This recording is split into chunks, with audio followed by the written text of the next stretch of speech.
Franck Garnier, bonjour. Bonjour. Je suis ravie de vous avoir à mes côtés. Vous êtes le président de l'UIPP, l'Union des industries de la protection des plantes. Est-ce que vous pouvez nous présenter, même si je sais que le monde agricole vous connaît bien, nous présenter simplement votre action en quelques mots?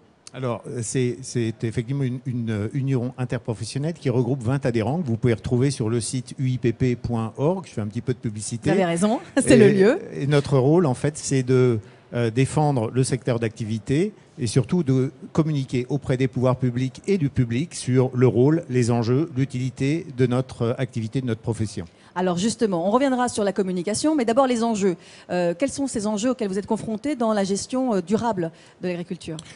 Agriculture durable, ça veut dire quoi? Ça veut dire réussir une double performance, à la fois économique, l'économie est particulièrement importante en ce moment, mais aussi environnementale, et respecter toujours plus l'environnement. C'est dans cet enjeu que nous nous situons. L'autre enjeu, c'était aussi de produire des denrées alimentaires qui vont être de qualité et à un prix abordable. D'accord.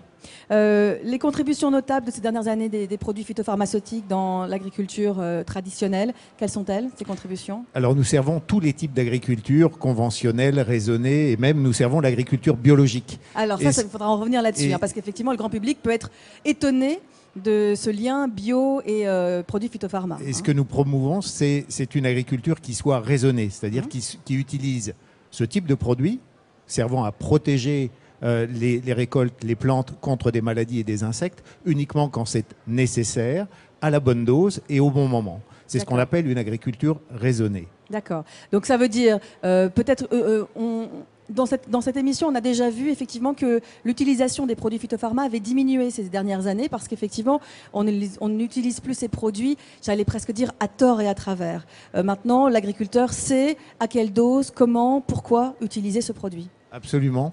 Nous avons développé ce qu'on appelle des outils d'aide à la décision qui permettent aux agriculteurs de déterminer exactement s'ils ont besoin, quand et à quelle dose ils ont besoin de produits qui sont des produits, des médicaments des plantes. Et ce type d'outil a permis, le développement de ce type d'outil a permis sur les 10 dernières années des réductions de tonnage de produits utilisés qui sont très significatives puisqu'entre 2000 et 2010, la baisse des tonnages est de l'ordre de 35 à 40%. D'accord. On parlait tout à l'heure de contributions notables des produits dans l'agriculture. Vous pouvez me donner des exemples précis? Alors, sans produits de protection des cultures, dans le monde, on estime que 40% des récoltes seraient perdues. Ah oui, tout de même. Étant donné l'enjeu alimentaire qui est absolument fondamental au niveau mondial, mais aussi au niveau européen, cette contribution, elle est essentielle. Ouais, absolument. Essentielle, d'accord. Malgré tout, il faut travailler les idées reçues. Vous savez bien qu'il y a quand même une odeur un peu de soufre autour des produits phytopharma, qu'on est toujours un peu inquiet. Il faut travailler là-dessus. Bien sûr. Alors c'est pour ça qu'il faut communiquer, il faut avoir une posture d'ouverture, de dialogue, communiquer avec le public et vraiment donner des signes de l'utilité de notre produit, de nos produits, montrer aussi ce que nous faisons bien avec les agriculteurs. Travail pédagogique. Travail pédagogique, absolument. Vous parliez des agriculteurs, justement, quelles relations entretenez-vous avec eux? Comment ça fonctionne? Comment vous travaillez avec eux?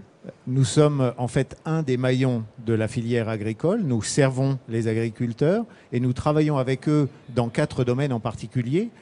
Bien sûr, la sécurité sanitaire des produits, l'eau, la biodiversité et leur santé à eux.